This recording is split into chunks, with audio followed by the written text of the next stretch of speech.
হামের প্রাদুর্ভাবে সারা বাংলাদেশে লাখো লাখো শিশু আক্রান্ত হয়েছে। ইতিমধ্যে সরকারি হিসাব অনুযায়ী 610 জন, নিশ্চিত হামের মৃত্যু 92 জন, এবং বর্তমানে অদ্যাবধি 70,900 শিশু হাসপাতালে চিকিৎসাধীন। এটা সরকারি হিসাব। বেসরকারি হিসাবে আরও অনেক। তৎকালীন অন্তর্বর্তীকালীন সরকার তাদের কাজের অবহেলার কারণে ব্যক্তি স্বার্থ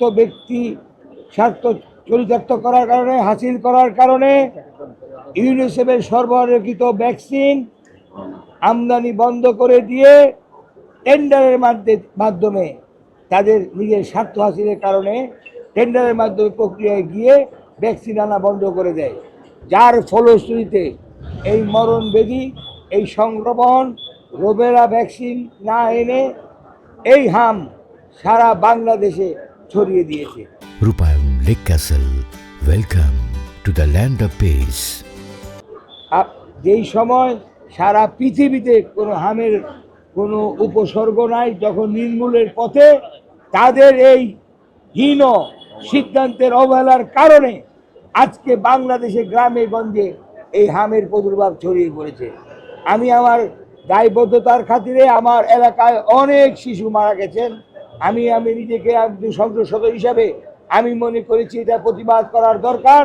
সেই হিসাবে আজকে আমি মাননীয় আদালতে এসে যারা এই বিষয়ে দায়ী, যারা এই বিষয়ে দোষী, তাদের দৃষ্টান্তমূলক শাস্তি দাবি করছি, যাতে পরবর্তীতে কোনো সরকার বা কেউ আসলে বাংলাদেশের কোমলমতি শিশু এবং জনগণকে নিয়ে চিনিমিনি খেলতে না পারে, তার দৃষ্টান্তমূলক একটি বিচার আমি দাবি করছি। পক্ষান্তরে এই সরকারকে আমি মনে করি পরিকল্পিতভাবে এই নির্বাচিত সরকারকে বিপদে ফেলানোর জন্যই তৎকালীন অন্তর্বর্তী সরকার এই পরিকল্পনা করেছিল। আমি সকলকে ধন্যবাদ জানাই, আপনারা যারা এখানে উপস্থিত হয়েছেন।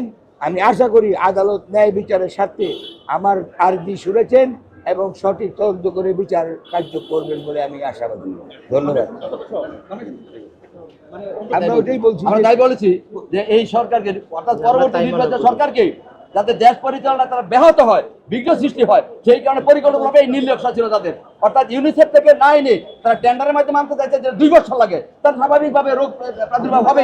সেই প্রাদুর্ভাব সৃষ্টি করে গেছে বিগত সরকার, অন্তর্বর্তীকালীন সরকার। এই সরকারকে বিপদে ফেলেছে, এই সরকার বিব্রত ক্ষমতা ফেলেছে, এই সরকারকে ভয় প্রতিপন্ন করেছে।